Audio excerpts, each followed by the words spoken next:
Kita baca dari Lukas pasalnya yang kedua ayat 8 sampai 20 karena ini satu perikop. Tetapi klimaks daripada penyampaian firman Tuhan itu adalah di dalam ayat yang ke-14 yang sudah ada dalam kita punya backdrop ini, Bapak Ibu Saudaraku sekalian. Saya bacakan ya. Gembala-gembala. Ayat 8, di daerah itu ada gembala-gembala yang tinggal di padang menjaga kawanan ternak mereka pada waktu malam. Ini luar biasa nih, gembala Israel. Kalau kita orang Batak marmahan sampai jam berapa? Jam 5, setengah 6, pinahan sudah pulang ya ke kandangnya. Tapi ini gembala Israel, pada waktu malam mereka masih jaga domba. Mungkin mereka utamanya adalah beternak, ya. Ayat 9, di tengah-tengah malam yang begitu gelap, ayat 9, tiba-tiba berdirilah seorang malaikat Tuhan di dekat mereka, dan kemuliaan Tuhan bersinar meliputi mereka, dan mereka sangat ketakutan. Kenapa mereka ketakutan? Karena mereka tidak mengenal malaikat Tuhan. Kalau kita halak Batak mungkin hidup punya sida. Alkitab berkata, malaikat yang menampakkan diri di samping para gembala-gembala itu berkata demikian. Lalu kata malaikat itu kepada mereka, satu, jangan takut. Sebab sesungguhnya aku memberitakan kepadamu kesukaan besar untuk seluruh bangsa. Joy to the world, the Lord is come. Let her King. Ya, udah enak. Kesukaan besar untuk segala bangsa. Ya. Ayat yang ke-11, hari ini telah lahir bagimu juru selamat, Savior, Mesias, yaitu Kristus, Kristo yang diurapi, juru selamat yang diurapi, Tuhan di kota Daud. Lengkap? Lengkap. Jadi kalau ada orang yang mengajarkan, mau dia doktor, mau dia profesor, ajarkan Yesus sebagai manusia, belaka. Tanpa ajarkan Yesus sebagai Tuhan, lupakan. Mau terkenal apapun dia, mau dia tampil setiap hari di YouTube, mau dia memiliki TV sendiri untuk siarkan bahwa Yesus Kristus itu adalah manusia biasa, lupakan. Gak sesuai dengan firman Tuhan, doktrin kekristenan yang kita anut. Karena di dalam ayat yang ke-11, hari ini telah lahir bagimu juru selamat, Mesias. Satu. Yang kedua, Kristus. Artinya yang diurapi, naniniahi, yang diminyaki oleh Tuhan. Dan kemudian di situ ada tanda kurma, Tuhan. Jelas? Di kota Daud. Itulah berita yang disampaikan malaikat kepada gembala-gembala. Jelas pesannya. Mau dijelaskan dengan kalimat-kalimat logos 1, 2, 3, 4 mau sampai 100 pun, kalau tidak sesuai dengan ayat 11 ini, lupakan.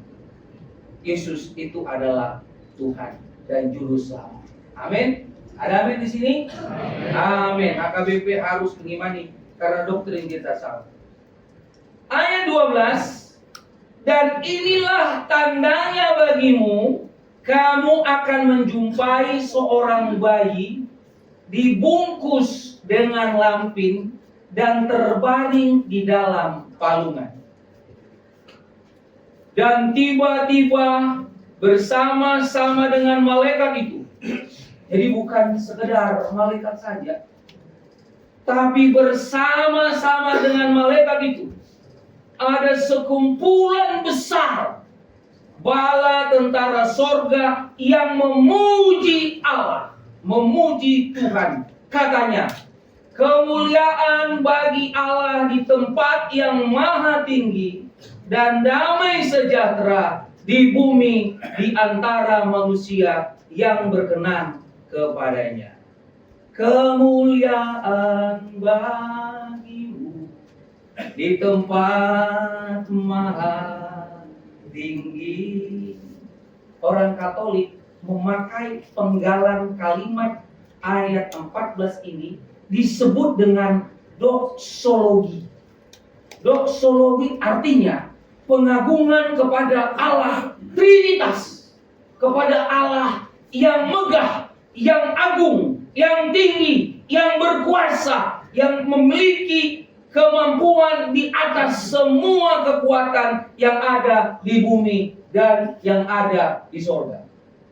Itu luar biasa, Bapak Ibu sekalian. Yang pertama, kita akan mendengarkan firman Tuhan. Ada 3 hal yang ingin kita dengarkan sebagai pesan firman Tuhan pada saat malam hari ini. Yang pertama, kita akan belajar glory, kemuliaan. Yang kedua, kita akan belajar tentang damai sejahtera, peace, damai. Bahasa Bataknya damai.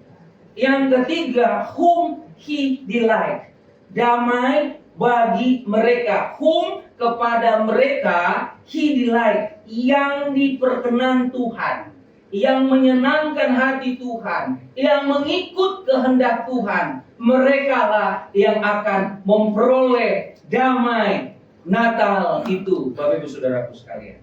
Jadi 3 hal inilah dari ayat tadi, ayat 14 yang akan kita bahas bersama-sama sebagai pesan Natal. Lukas 2 ayat 14.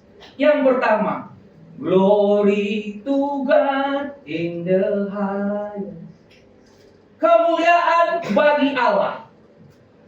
Kata kemuliaan itu di dalam bahasa Yunani disebut dengan doxa. Orang Kristen yang nggak memiliki pengertian tentang doxa, pasti iman kekristenannya rapuh. Saya akan buktikan. Tetapi orang Kristen yang memiliki pengertian dogma tentang glory, tentang kemuliaan, tentang hasangapon nidebata, kalau dia paham berakar kekristenannya tentang pemahaman tentang kemuliaan Allah, kekristenannya pasti akan kuat.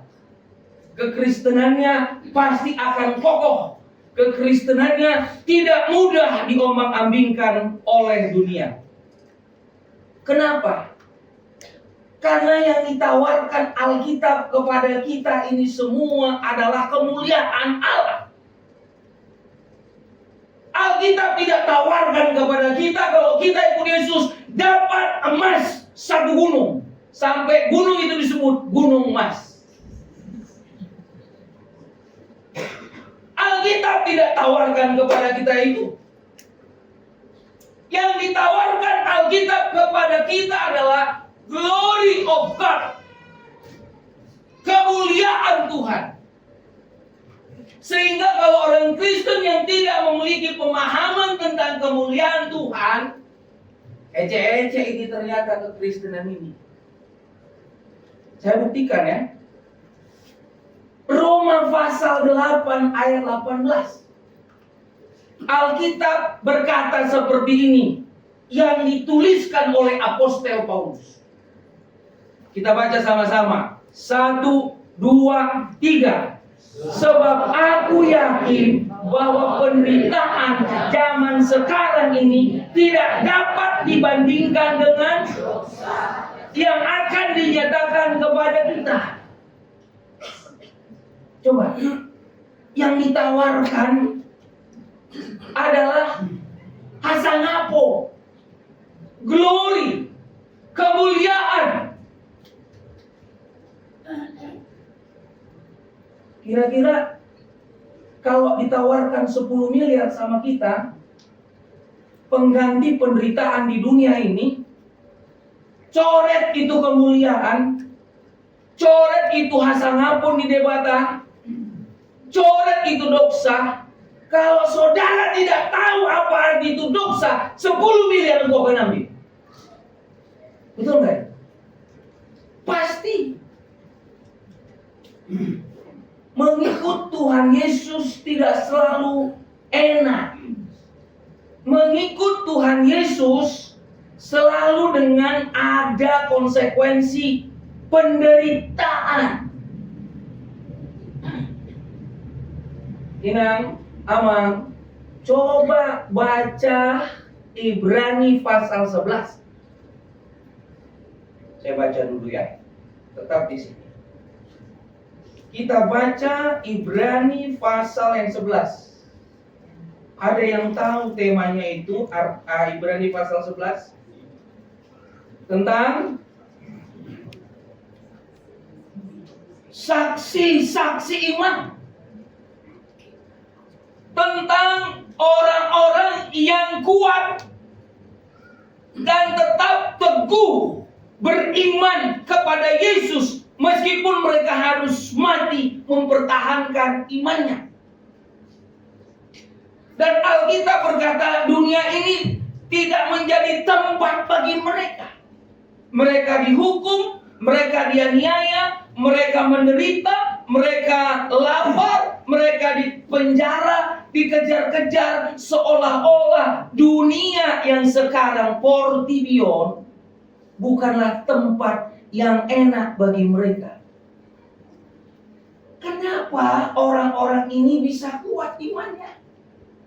Tidak mengambil yang 10 miliar, tidak mengambil kedudukan, tidak mengambil kuasa, tidak mengambil otoritas, tidak mengambil jabatan, tetapi mereka memilih menderita di zaman sekarang ini karena Roma 8 ayat 18 Rasul Paulus katakan, sebab aku yakin bahwa penderitaan zaman sekarang ini tidak dapat dibandingkan dengan dosa kemuliaan yang akan diberikan, dinyatakan menjadi bagian orang-orang yang beriman kepada Tuhan Yesus Kristus.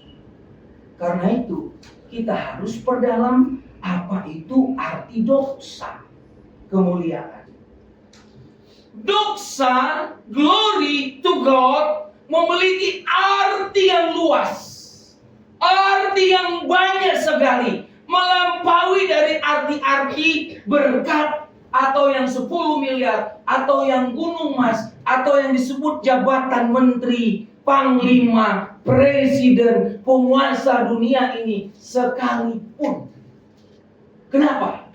Karena arti doxa 1, opinion, 2, judgment, keadilan, 3, view, pandangan. In the New Testament, always a good opinion concerning one. Di dalam perjanjian baru, doxa, kemuliaan itu selalu menunjukkan opini yang baik, resulting in praise. Hasilnya adalah puji-pujian, honor and glory, kehormatan dan kemuliaan. Yang ketiga, doxa artinya splendor, kemegahan, brightness, pencahayaan, magnificent, keajaiban, excellence, keunggulan, preeminence, keunggulan, superioritas, dignity, harga diri, grace, anugerah, majesty, mulia. Ingat gak? Kita nyanyilah.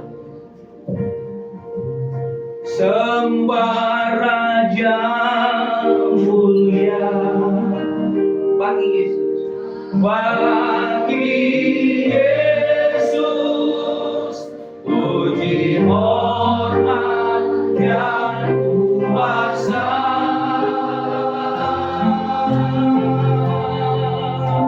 Oh mulia, agung kerajaan, agung kerajaan dari surga, dari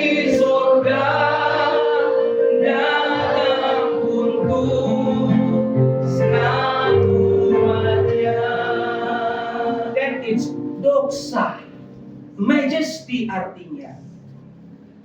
Dan arti majesty ini adalah a thing belonging to God, sesuatu yang hanya dimiliki oleh Allah. Yang kedua, the kingly majesty which belongs to him as supreme ruler, majesty in the sense of the absolute perfection of the deity. Artinya apa? Majesty artinya adalah ruler, penguasaan, kemuliaan yang absolut, yang superioritas, yang menguasai lebih dari semua orang. Kenapa 2024 ini, Bapak Ibu Saudaraku, orang sebenarnya kalau dibilang mau jadi presiden, semua orang mau. Saya mau jadi presiden. Supaya apa? The President of the Republic of Indonesia, Mr. Tommy Hansen Silalahi, berdiri. Semua orang tepuk tangan. Karpet merah dibentangkan. Turun setapak demi setapak dari jet yang dimiliki oleh Republik Indonesia. Hebat nggak? Majesty. Tetapi dosa itu melebihi daripada majesty yang ada di dunia. Dosa itu melebihi dari kuasa yang ada di dunia. Satu negara saja, seorang presiden, sebut namanya, di seluruh Indonesia aman hidup kita. Aman proyek, betul? Aman kedudukan, betul? Aman posisi, betul? Sekali ngomong, urus pernikahan anak 1, 2, 3, selesai, kelar, betul? Kenapa? Presiden Republik Indonesia. Walaupun kita turun tangan ngurusin pernikahan, tetapi dosa is beyond of the majesty of the earth. Dosa itu melebihi daripada kemuliaan yang ada di seluruh dunia ini. Satu negara aja orang memiliki dosa, kemuliaannya sudah begitu hebat. Apalagi dosa dimiliki yang melampaui 180 negara yang ada di seluruh dunia ini, ditambah dengan kemuliaan di sorga. Hebat berarti kemuliaan ini. The kingly majesty of the Messiah, the absolute perfect in all inward or personal excellency of Christ, the majesty of the angels. Kekuasaannya melampaui kuasa dari panglima atau TNI atau kepolisian dan lain sebagainya. Bala tentaranya yang dia bisa perintah itu mereka. Bapak Ibu Saudaraku yang kukasihi di dalam Tuhan Yesus Kristus, arti dosa yang keempat adalah a most glorious condition, most exalted state. Artinya adalah suatu kemuliaan yang paling tinggi kondisinya. Itu dosa. Most exalted state, suatu tempat yang tinggi, yang dia di mana dimuliakan lebih dari segala-gala yang ada di dunia ini.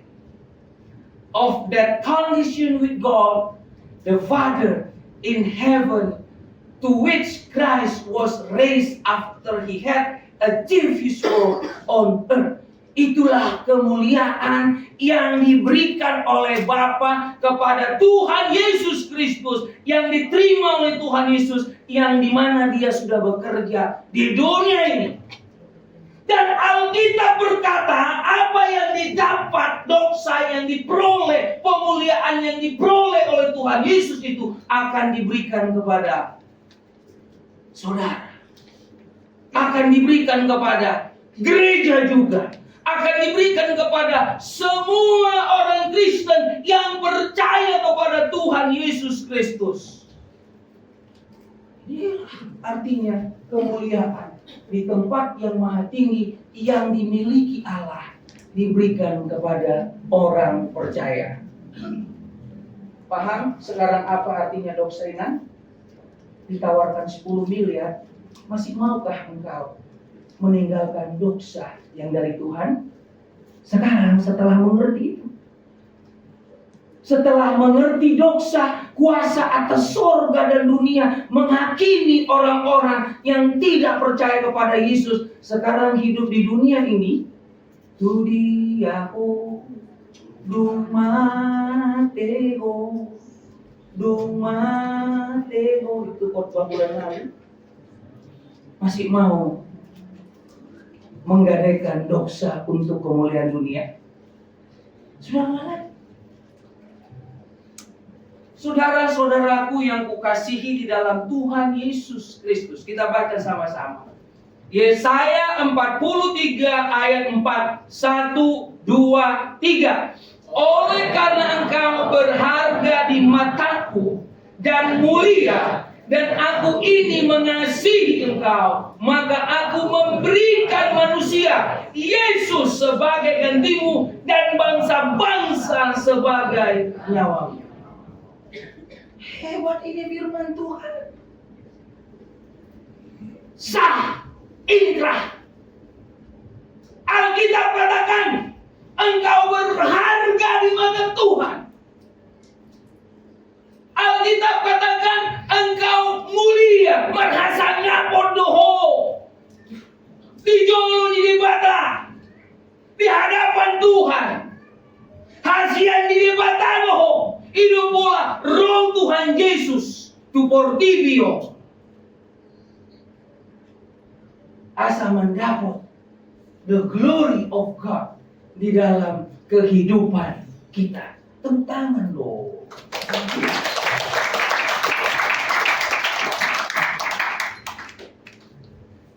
Jadi maharga tamam equal to Jesus, ya. Your price equal to Jesus Christ. Berharganya kita sama seperti Yesus. Jadi Bapak Ibu yang saya kasihi di dalam Tuhan Yesus, karena itu kami keluarga Pendeta Silalahi, sebagai bentuk syukur kami kepada Tuhan Yesus Kristus atas dosa kemuliaan asangapun di debata yang diberikan kepada kita sebagai anugerahnya, kami mau menyanyikan lagu Kebaikanmu Tuhan. Sebentar ya, saya siapin dulu ya, contekannya. Kan sudah janji bulan lalu.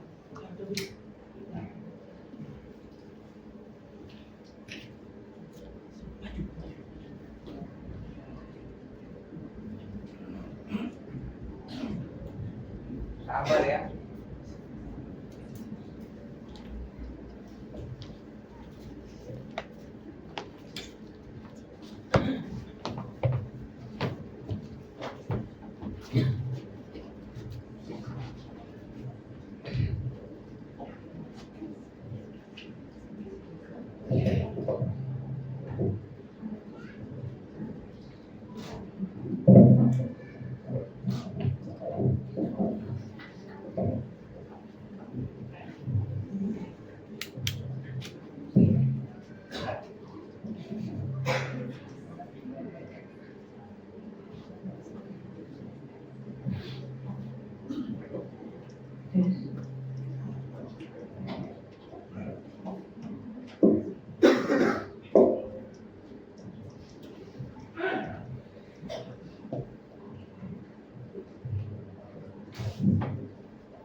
I've been held in your hand.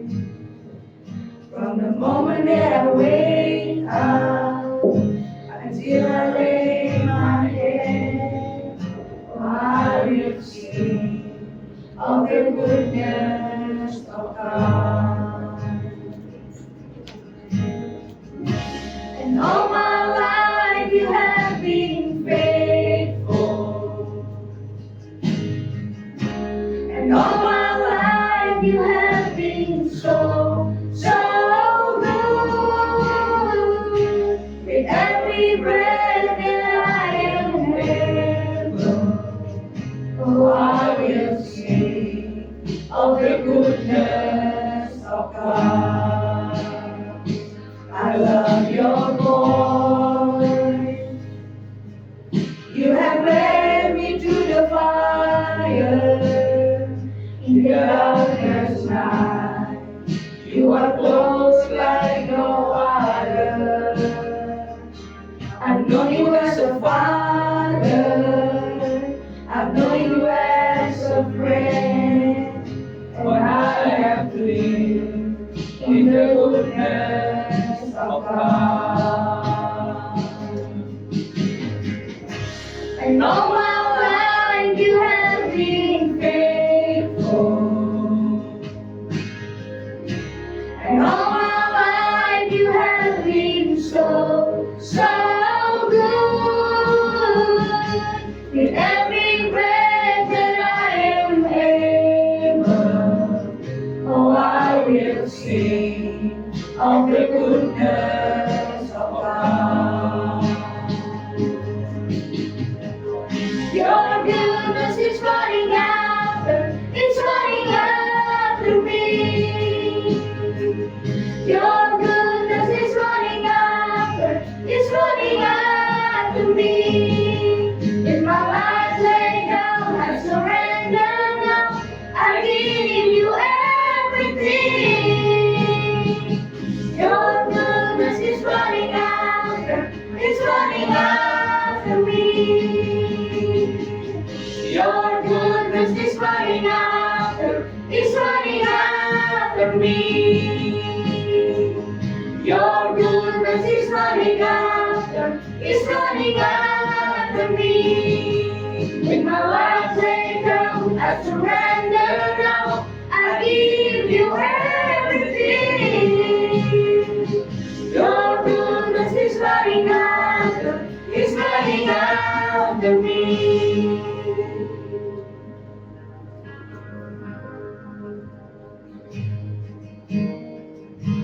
And all my life you have been faithful. And all my life you have been so, so good. With every breath that I am able, oh, I will sing of the goodness of God.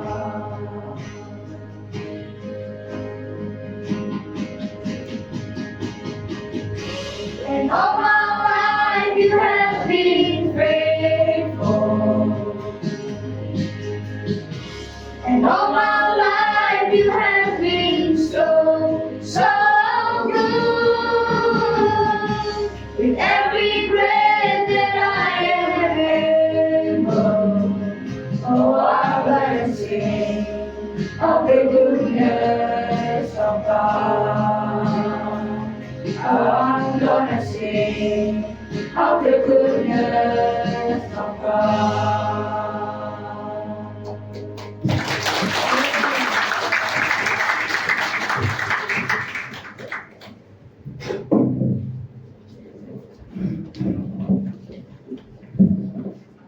What is Christmas? Apa itu Natal? John chapter 3 verse 16. Yohanes pasal 3 ayat 16. Lagu tadi. For God so loved this world. Karena begitu besar holongi debata tu portibio pola dolileho anak nasa sadari, sehingga diberikannya anaknya yang satu-satunya yang dia miliki, yang dia kasihi, yaitu Yesus Kristus untuk kita, supaya kita semua masuk surga That is the goodness of God. Itulah kebaikan Tuhan. Lagu tadi. Kurasakan kebaikan-Mu Tuhan sepanjang hidupku. Yesaya 43 ayat 4, oleh karena Engkau berharga di mataku, Engkau mulia, dan aku mengasihi Engkau, maka aku memberikan Yesus untukmu. Yang kedua, damai.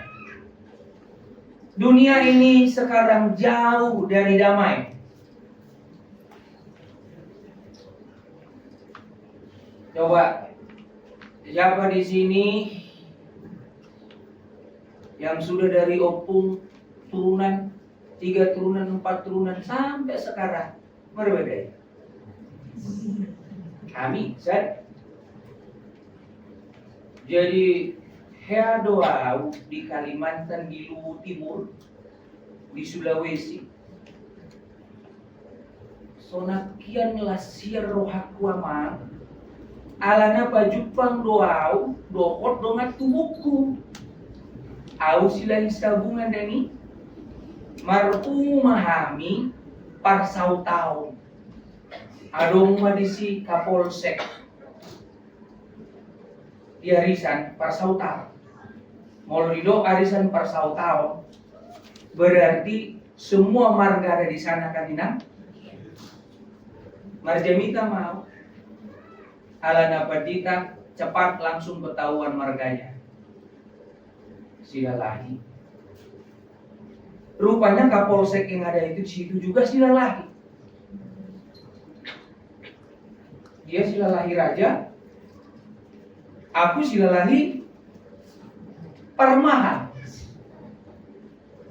Yang mulai dari Logoraja sampai Tambunan. Saking senangnya saya bertukar telepon kami dan selesai ibadah, karena kupikir sebelum saya kembali ke Makassar, Inomat sama-sama ngopi. Sampai saya pulang gak diangkat telepon saya.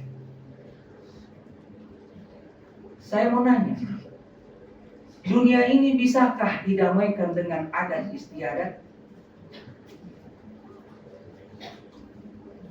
Yang kedua, saya mau bertanya, apakah dunia ini bisa berdamai karena didamaikan oleh United Nations?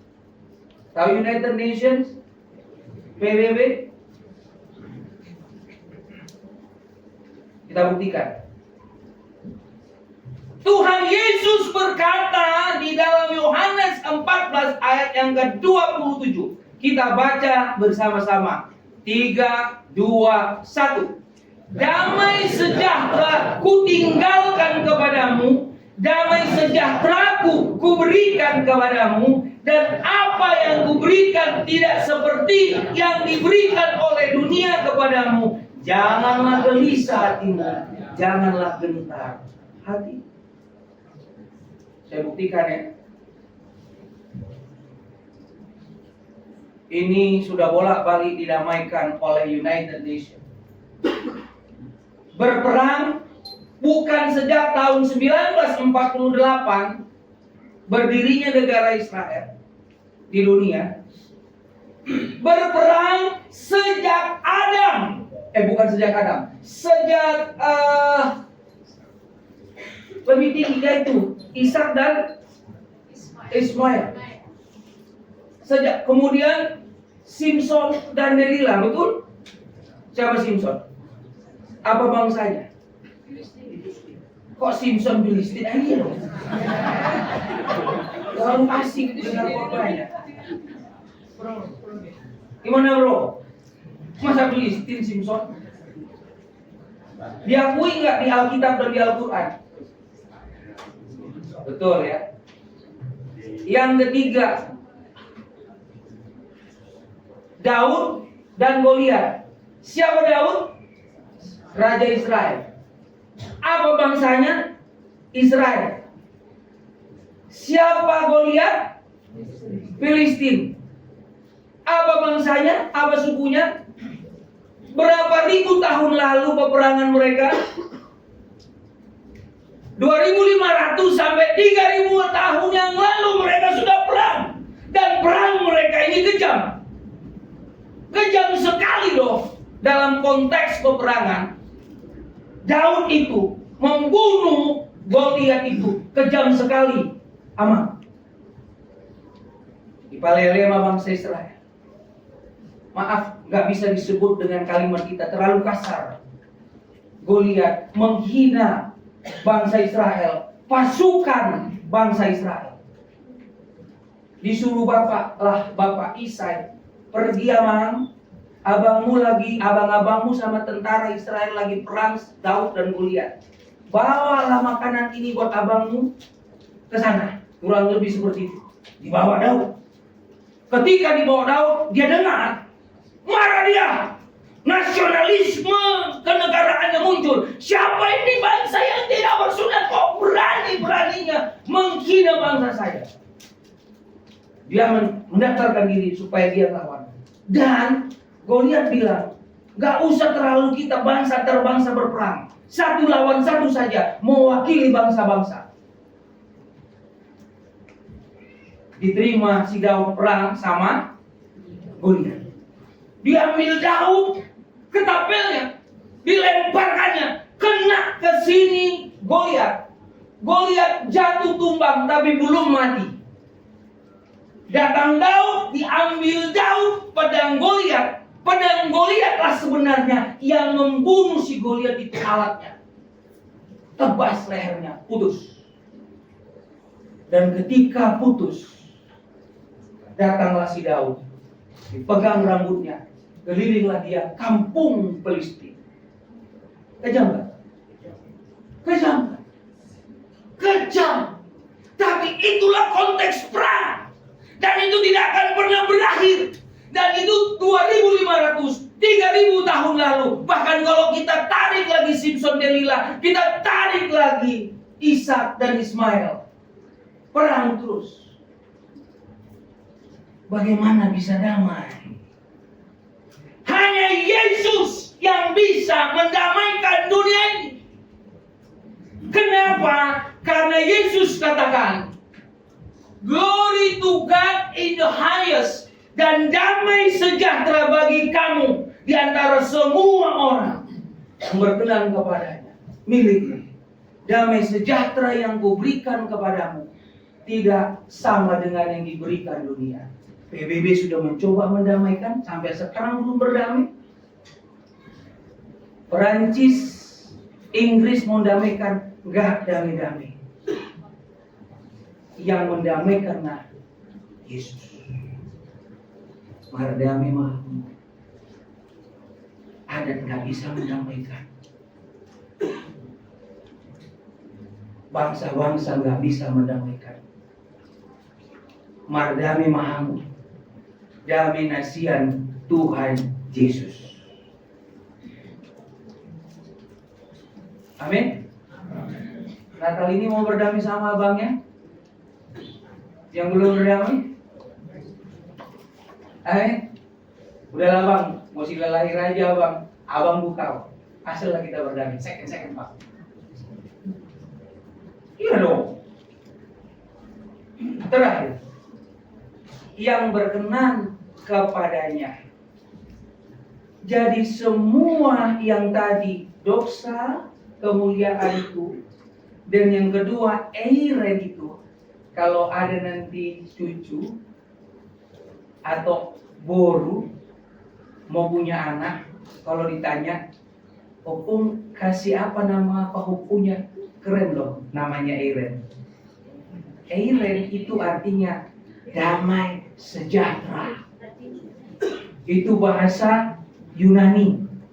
Bahasa Ibraninya adalah shalom. Shalom sama eiren, marpariban. Satu lagi hahanya adalah horas.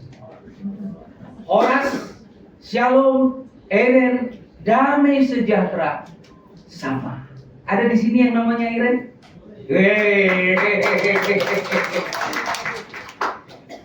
Oke, penutup. Akan tetapi Yesus berkata, berbahagialah orang-orang yang mendengarkan firman Allah dan yang mentaatinya. Saudara sudah dengarkan tentang doxa? Saudara sudah dengarkan tentang damai Iren dan damai di dalam Yesus? Dan yang terakhir, yang berkenan kepadanya, artinya bagaimana kita berkenan kepada Tuhan Yesus? Yang saudara dengar yang saya khotbahkan ini, jangan masuk kiri keluar kanan. Supaya saudara dan saya menerima kebahagiaan yang dari Tuhan. Yesus bilang seperti ini, aku berkata kepadamu, berbahagialah engkau, orang-orang yang sudah mendengarkan khotbah ini, yang sudah mendengarkan firman Tuhan ini dan mentaatinya. Yang mau mentaati firman Tuhan, tepuk tangan yang keras. Kurang keras, kurang keras, semakin keras, semakin keras, semakin keras. Damai sejahtera Allah yang melampaui segala akal, itulah yang merawat dan memerintah akal hatimu dan hidupmu. Amin. Terakhir, apa itu? Merry Christmas and Happy New Year from the Silalahi. Tommy, Carla, Michael, Lucas, and Karen Silalahi. We wish you a Merry Christmas. Tepuk tangan buat kita. Mari kita bersatu di dalam doa Bapak Ibu sekalian. Itulah pesan Natal yang ditaruhkan Tuhan di hati saya, disampaikan kepada saudara-saudara dan saya sekalian. Terima kasih Tuhan. Kemuliaan di tempat yang maha tinggi, damai sejahtera di antara umat yang berkenan kepada Tuhan. Tuhan, kami melewati Natal sedemikian rupa dan banyak sekali. Tapi kadangkala Natal itu hanya numpang lewat sebagai celebration, sebagai perayaan semata. Tapi malam ini kami jadikan sebagai malam Natal momentum